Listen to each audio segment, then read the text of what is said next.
Hello बच्चों, आप सभी का इस YouTube चैनल में स्वागत है। और आज के हम लोग इस वीडियो में कक्षा 8 का विज्ञान विषय के अंतर्गत चैप्टर नंबर 5 करने वाले हैं, जो कि है जंतुओं में जनन।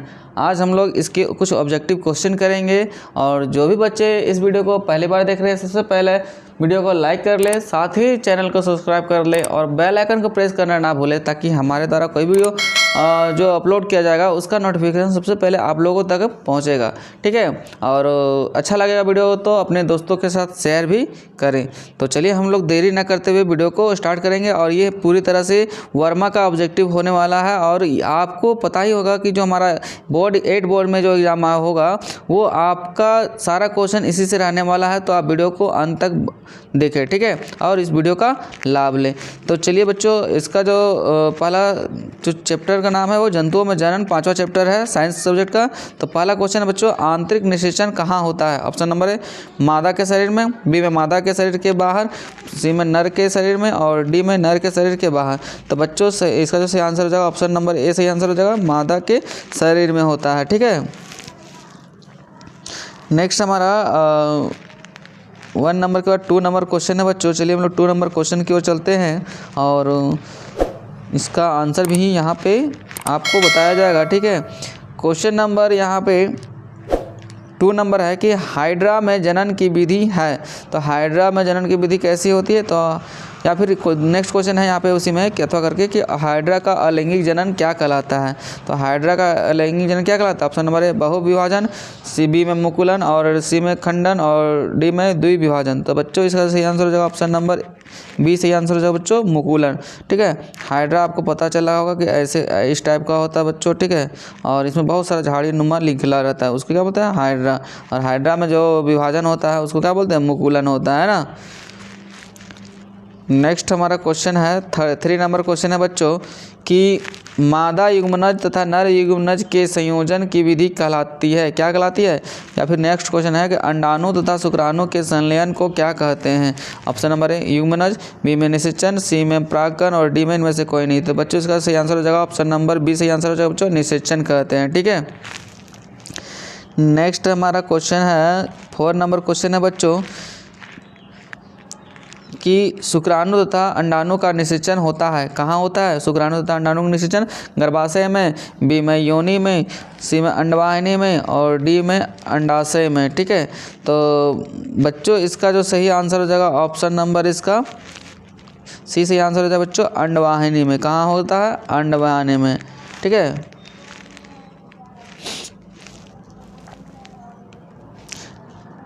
नेक्स्ट हम लोग 5 नंबर क्वेश्चन की ओर चलते हैं बच्चों।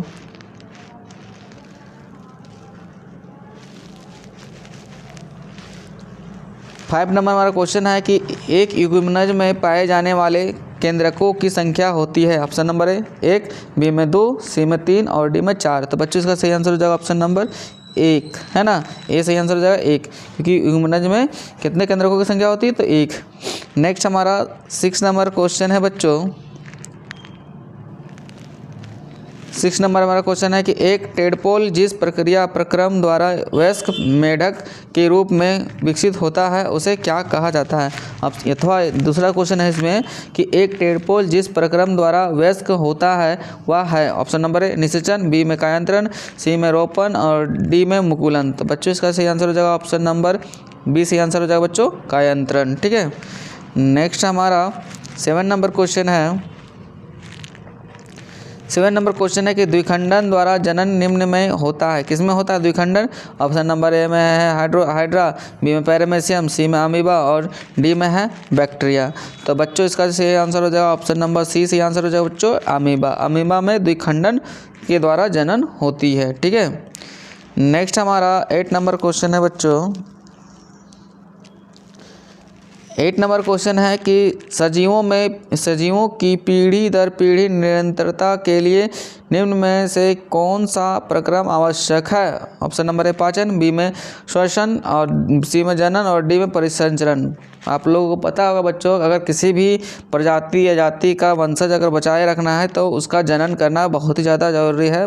उस बच्चे का जन्म लेना, फिर वो पापा बनेगा या फिर उसका भी फिर बेटा होगा। मीन्स जनन प्रक्रिया के द्वारा ही अपने हम पीढ़ी दर पीढ़ी अपनी जो जीव है उसको बचा करके रख सकते हैं अपने वंशज को। ठीक है, नेक्स्ट हमारा 9 नंबर क्वेश्चन है कि निम्न में कौन सा जंतु जरायुज है। ऑप्शन नंबर ए मनुष्य, बी में मुर्गी, सी में कौवा और डी में बतख। तो बच्चों इसका जो सही आंसर हो जाएगा ऑप्शन नंबर बी सही आंसर हो जाएगा। ठीक है, जरायुज। ठीक है, नेक्स्ट हमारा 10 नंबर क्वेश्चन है बच्चों। 10 नंबर क्वेश्चन है कि जंतुओं में जनन की कितनी विधियां होती है। ऑप्शन नंबर ए 2, बी में 3 और सी में 4 और डी में 1। तो बच्चों 10 नंबर का जो सही आंसर हो जाएगा बच्चों ऑप्शन नंबर ए सही आंसर हो जाएगा बच्चों 2। ठीक है, जंतुओं में जनन की विधि कितनी है 2। कौन कौन, एक सीधे डायरेक्ट बच्चे को जन्म देती है, उसके बाद क्या एक है कि अंडा देती है, फिर अंडे से बच्चे का जन्म होता है। ठीक है, नेक्स्ट हमारा 11 नंबर क्वेश्चन है बच्चों कि मुकुलन द्वारा जनन निम्न में होता है। मुकुलन द्वारा जनन किस में होता है बच्चों, हाइड्रा में, पैरामेसियम में, अमीबा में या बैक्टीरिया में। तो बच्चों इसका सही आंसर हो जाएगा ऑप्शन नंबर ए सही आंसर हो जाएगा बच्चों हाइड्रा में। हाइड्रा में क्या होता है कि उसका जनन मुकुलन के द्वारा होता है। नेक्स्ट हमारा 12 नंबर क्वेश्चन है बच्चों। 12 नंबर क्वेश्चन है कि पौधों में जनन अंग कहाँ पाए जाते हैं। ऑप्शन नंबर ए तना में, बी में जड़ में, सी में पुष्प में और डी में फल में। तो बच्चों 12 नंबर का जो सही आंसर हो जाएगा ऑप्शन नंबर सी सही आंसर हो जाएगा बच्चों पुष्प में, फूल में, है ना। किसी पौधा का जो जननांग होते हैं वो कहाँ पाए जाते हैं, तो फूल में पाए जाते हैं, पुष्प में। नेक्स्ट हमारा 13 नंबर क्वेश्चन है बच्चों कि अमीबा में किस विधि द्वारा जनन होता है। ऑप्शन नंबर ए मुकुलन, बी में खंडन, सी में द्विविभाजन और सी में द्विविभाजन और डी में बहुविभाजन। तो बच्चों 13 नंबर का जो सही आंसर हो जाएगा ऑप्शन नंबर सी सही आंसर हो जाएगा बच्चों द्विविभाजन के द्वारा अमीबा में जनन होता है। ठीक है, 13 नंबर के बाद हम लोग 14 नंबर क्वेश्चन की ओर चलेंगे बच्चों। और 14 नंबर हमारा क्वेश्चन है कि निषेचन जो मादा के शरीर के अंदर होता है क्या कहलाता है। आंतरिक निषेचन, बाहरी निषेचन, संलयन या ऊपरी, है ना। तो ऑप्शन इसका सही आंसर हो जाएगा ऑप्शन नंबर ए सही आंसर हो जाएगा बच्चों आंतरिक, है ना।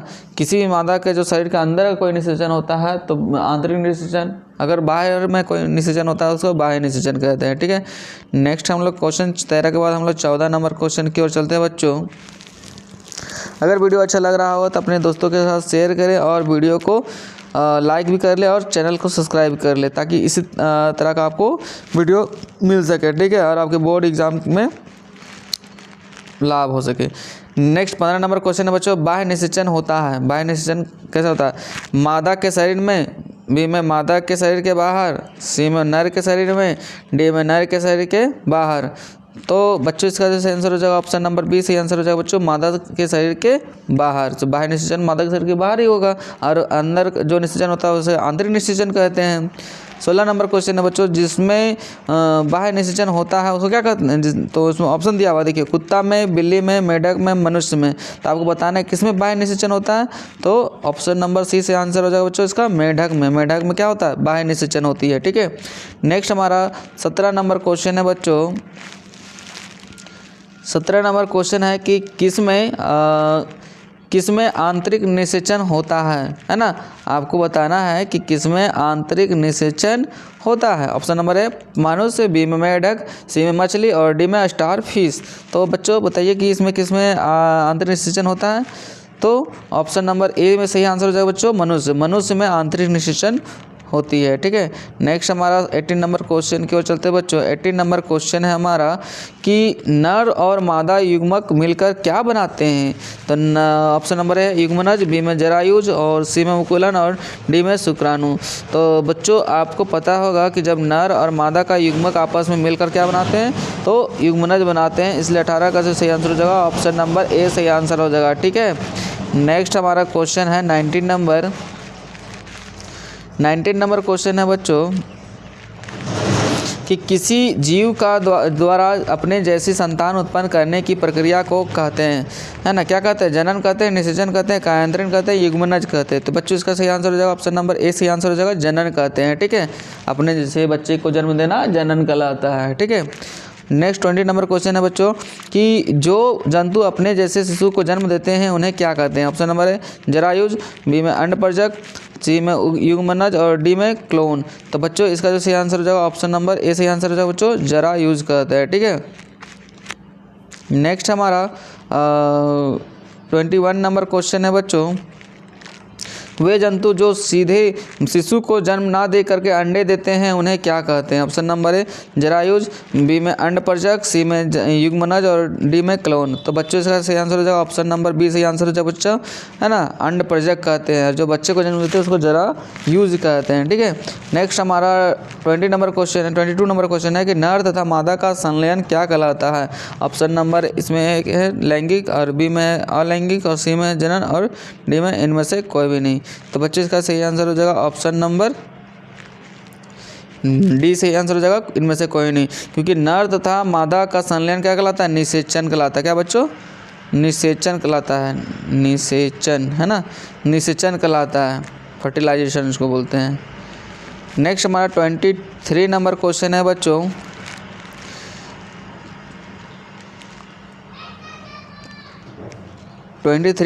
है कि जरायुज जंतु कौन से हैं? ऑप्शन नंबर ए गाय, बी में कुत्ता, सी में बिल्ली, और डी में इनमें से सभी। तो बच्चों इसका सही आंसर हो जाएगा ऑप्शन नंबर डी सही आंसर हो जाएगा बच्चों, इनमें से सभी। क्योंकि जरायुज किसको बोलते हैं? जो बच्चे को जन्म देते हैं। ठीक है, मैमल्स को जरायुज बोलते हैं।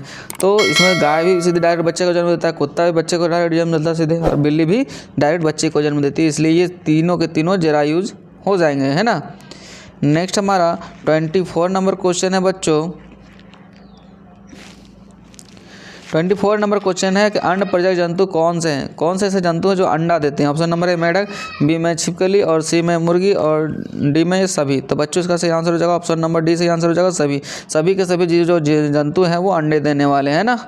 नेक्स्ट हमारा 25 नंबर क्वेश्चन की ओर चलते हैं बच्चों। 25 नंबर हमारा क्वेश्चन है,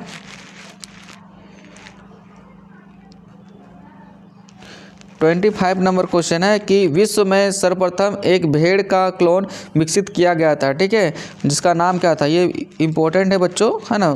जिसका नाम है, ऑप्शन नंबर है बारबी, सी में चार्ली, सी में डॉली, और डी में सिम्बिया। तो बच्चों इसका सही आंसर हो जाएगा ऑप्शन नंबर सी सही आंसर हो जाएगा बच्चों, डॉली, है ना। डॉली नामक क्लोन का सर्वप्रथम भेड़ का क्लोन विकसित किया गया था, इसका नाम था डॉली।